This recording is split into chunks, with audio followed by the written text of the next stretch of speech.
Welcome to the channel. My name is Harshdev, and today I'm going to share my interview experience.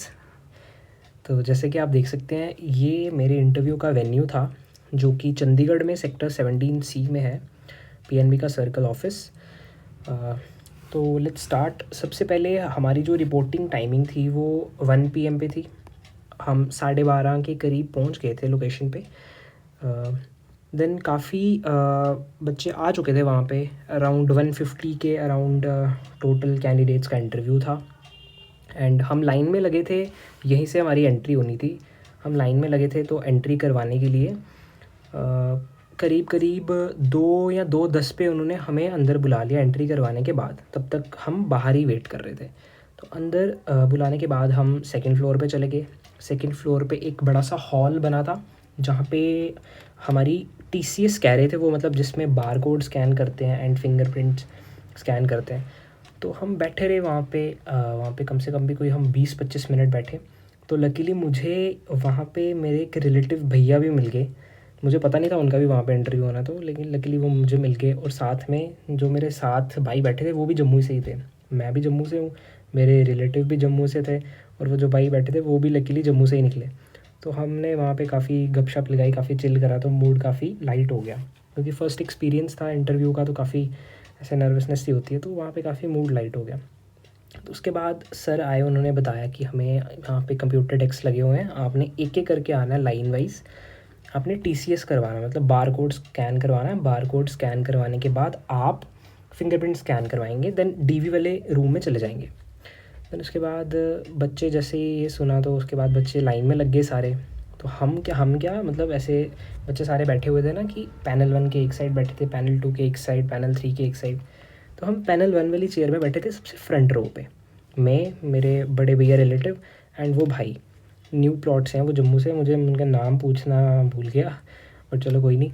तो हम सारे बैठे हुए थे, तो लाइन लग गई थी। हमने सोचा कि अब लाइन लग गई है तो जब लाइन थोड़ी ख़त्म होती है तो हम तब ज्वाइन कर लेंगे लाइन को, क्योंकि रश काफ़ी ज़्यादा था, काफ़ी ज़्यादा बच्चे थे। तो हमने वेट करा, तो उसमें भी 10-15 मिनट हो गए। तो क्या हुआ, वहाँ से एक मैम आए। वो मैम काफ़ी गुस्से में आए। वो कहते कि जैसे ही आए कि पैनल 1 का कौन है, पैनल 1 के बच्चे कौन है, पैनल 1 की एक भी एंट्री नहीं हुई है अभी तक, हमें IBPS को रिपोर्ट भेजनी है। तो ऐसा कुछ उन्होंने बोला। तो हम फ्रंट रो में बैठे थे, हम डर के कि हमें डांट पड़ेगी, अब हमारी एंट्री नहीं हुई है। वो कहते कि आप कौन से पैनल से हो? हमने बोला मैम हम फर्स्ट पैनल से हैं। तो कहते कि आप उठो। उन्होंने बोला कि आप दोनों उठो। मुझे और मेरे जो बड़े भैया थे उनको बोला कि आप दोनों उठो और एंट्री करवा के आओ आप। तो हम वहाँ पे लाइन लगी थी। हमने बोला मैम लाइन लगी है। कहते कोई बात नहीं, आप आओ। उन्होंने सभी बच्चों को साइड किया जो लाइन में लगे थे और हमें सबसे आगे भेज दिया। लाइन काफ़ी लंबी थी, हमें सीधे आगे भेज दिया। हमें काफ़ी VIP ट्रीटमेंट वाली फ़ील आई वहाँ पे। हमें आगे भेज दिया। हमने बार कोड स्कैन करवाया। बार कोड स्कैन करवाने के बाद हमें फिंगरप्रिंट वाली जगह भेज दिया। वहाँ भी मैम ने बोला कि इन दोनों बच्चों का पहले करो, क्योंकि हमें रिपोर्ट भेजनी है IBPS को, ताकि कुछ तो बच्चों का हो जाए, मतलब ये DV वगैरह। तो हमने वहाँ पे फिंगरप्रिंट लगाए, तो सीधे हम चले गए DV वाले रूम में। तो DV वाले रूम में भी हमारी डॉक्यूमेंट वेरिफिकेशन काफ़ी फ़ास्ट होगी, क्योंकि वहाँ पे भी अलग अलग पैनल के लिए 2-2 ऑफिशियल्स बिठाए जाते हैं DV करने के लिए। तो पहले मेरे बड़े भैया का हो गया, फिर मेरा हो गया। तो हमारे जो DV करने के बाद हमें भेज दिया गया वहाँ पे इंटरव्यू पैनल के बाहर, जहाँ पे वो रूम सा बना होता है जहाँ पे इंटरव्यू होगा, उसके बाहर भेज दिया हमें। तो हम वहाँ बाहर बैठ गए। तो मेरे भैया का पहले आया था इंटरव्यू, पहले चले गए। तो जब उनका कोई 7-8 मिनट चला, वो बाहर आया। मैं उनसे पूछने ही लगा कि क्या पूछा क्या नहीं पूछा। तो वहाँ से बेल बज गई वहाँ पे कि दूसरा जो भी कैंडिडेट है वो अंदर आ जाए। तो मैंने अपना फ़ाइल मैंने बाहर छोड़ी अपनी। तो मैंने डोर खोला, तो मैंने सबको विश किया। 5 पैनल मेंबर थे, एक फ़ीमेल मेंबर थी एंड 4 मेल। तो मैंने सबको विश किया कि good evening ma'am, good evening sir. उन्होंने बोला कोई बात नहीं, बैठो। तो उन्होंने बोला कि आप अपना इंट्रोडक्शन दीजिए। तो उन्होंने हिंदी में ही पूछा, मैंने हिंदी में उनको इंट्रोडक्शन दिया अपना। तो जो भी मेरा नाम, मेरी ग्रेजुएशन, मैं कहाँ से आया हूँ, मेरी एज। तो उन्होंने बोला ठीक है, आपने BCom करा है तो आप इंश्योरेंस में हमें बताइए कि कोपे क्या होता है। तो मैंने बता दिया कोपे क्या होता है। देन उन्होंने पूछा कि अकाउंटिंग रेशोज़ में डेट इक्विटी रेशो क्या होती है। तो मैंने वो भी उनको बता दी। देन उन्होंने बोला कि फ़ॉर्मूला क्या होता है। फ़ॉर्मूला तो मुझे याद था, काफ़ी इजी फार्मूला, लेकिन वहाँ पे मैं भूल गया। तो मैंने बोल दिया कि सर सॉरी सर, मैं रिकॉल नहीं कर पा रहा हूँ।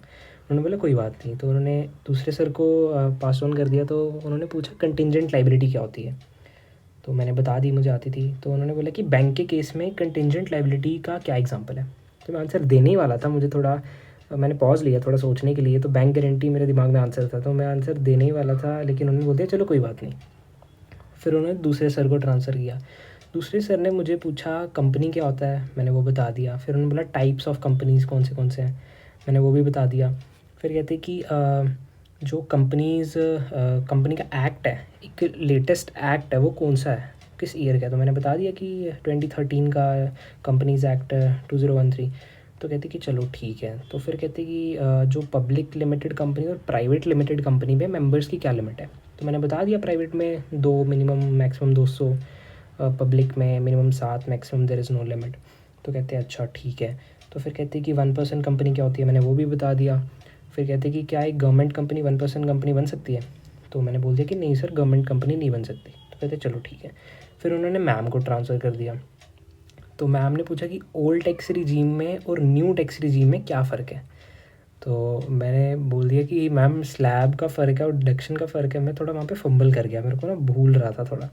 तो कहते अच्छा ये क्यों ऑप्ट करते हैं न्यू वाले न्यू में और ओल्ड वाले क्यों ऑप्ट करते हैं ओल्ड में, मतलब लोग।